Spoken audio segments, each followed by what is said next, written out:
Hey, what's going on guys? It's your boy Director Diego, and I want to show you a really cool tutorial. If you've purchased my Glow plugin for Final Cut Pro, there's a lot of different things that you can do with it. You can actually take this effect to the next level, especially with the shine as well. And I'm going to show you guys how to do that in this example here. So we have two clips here. So the first thing I want to do is go to the very first frame of my second clip here with the watch. I'm going to press Option F to create a freeze frame, or you can have it selected, go up to Edit, and click Add Freeze Frame. This is on a Mac. Then we're gonna drag our freeze frame above, press Command B to split this, get rid of the excess fat there. And this is a good length here. Yeah, this is cool. So on our freeze frame right here, we're gonna go into the Effects tab on the right-hand corner of the screen, and we're gonna look for masks and keying. Then we're gonna drag shape mask onto our layer, and we're gonna go and adjust this to match the circle of the watch. This right here is your feather. I'm gonna go into the shape mask properties and click invert mask. Now I'm going to go into transform, open up that window, open up scale, and we're just going to kind of adjust the size here. Doesn't got to be perfect. That's cool to me. So the next thing we're going to do is click on our transform tab right here. We're going to click crop, we're going to click Ken Burns, and then we're going to adjust this and put it right inside of the circle. And then I'm going to go to the top left corner of the screen here. I'm going to click this little arrow icon where you see these two arrows, and that's going to invert it. And now we have this. Cool. I want to drag this out and make it a little bit longer. That's more like it. All right, so I'm going to go ahead and copy this layer, press Command C on the keyboard, and then I'm going to press Command V on the Mac keyboard to paste it. And we're going to go back up to this layer. We're going to go into the transform tab again, click on crop, and then we're just going to click trim, because we don't want this layer to be doing the same animation as the one on the bottom. So now I'm going to go up here and invert the mask, and I'm going to drag this layer below, and we're going to press Command B to split the clip, delete the excess fat. We're going to go to the beginning of our clip right here, and I'm going to go under transform and drag the position. You can drag it all the way up, down, right, left, whatever you want. In this case, I'm going to drag it all the way here, and we're going to press the keyframe button right here on the right hand side. Then we're going to go to the very last frame of the clip, put our position back to 0. So what do you get now is this. So now I want to add some motion blur to that. You can get free motion blur plugins for Final Cut Pro all over YouTube. They have tons, so you don't have to pay for this. And motion blur just takes it to the next level. It makes the masks look way better. You can see the difference here, guys. All right, so the next thing we're gonna do is create our glow and shine effect on the watch. So if you previously watched my glow tutorial or my shine tutorial, it's the exact same steps, except we're gonna put the glow and the shine together, and then we're gonna sauce it up. Or should I say, we're gonna sauce it up, son. I don't give a hoot. So let's select our layer, press Command C on the Mac keyboard to copy, press Command V to paste. When you paste it, make sure that you're at the very first frame, because if you're in the middle of your clip here and you press Command V, it's gonna paste it in the middle and split your clip up and disrupt it. We don't want no disruption, son. So we're gonna go to the very first frame here, press Command V, drag our layer above.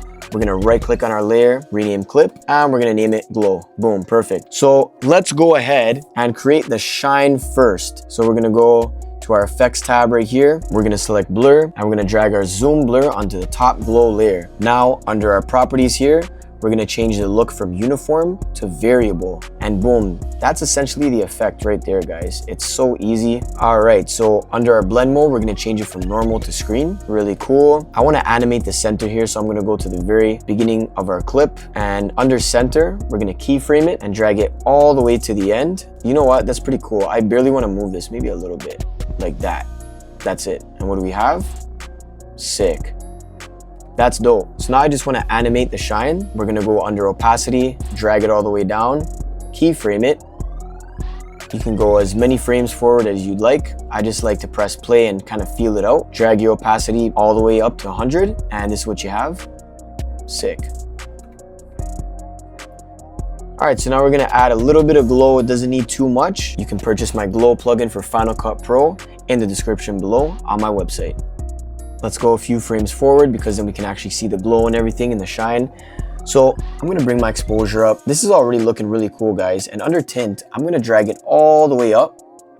That looks dope. And like I said, you can go under tint color and adjust to any color you'd like.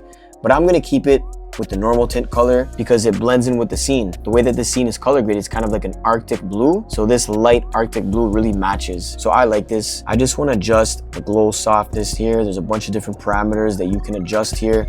And the glow amount, that looks really cool. When I drag that up, that's perfect. Glow softness.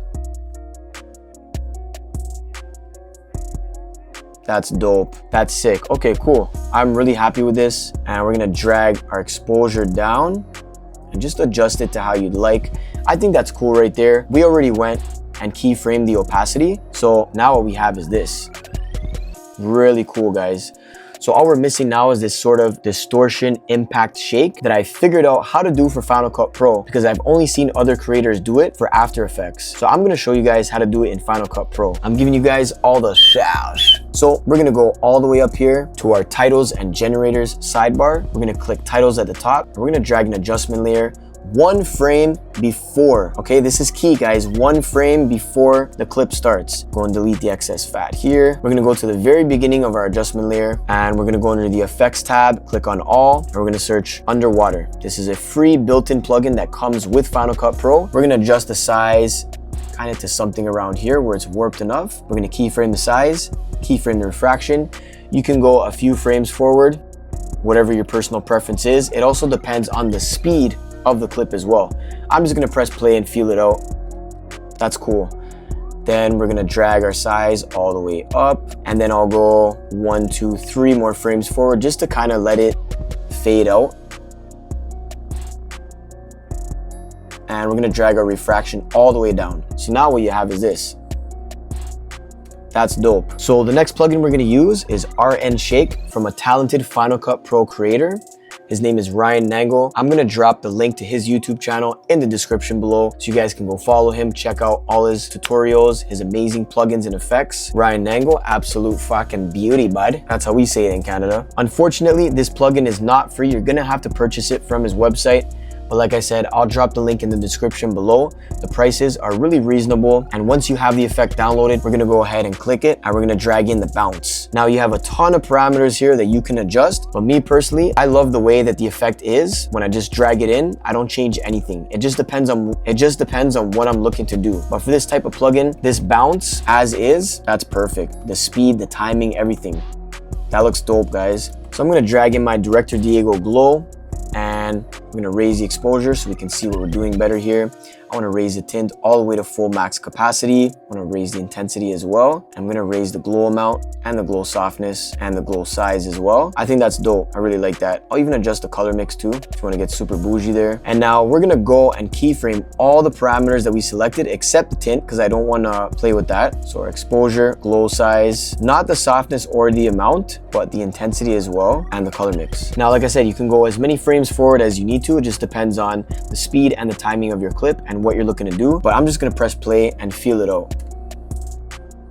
I think this is cool. Let's drag down the color mix. Let's drag down the exposure, intensity. See how that looks?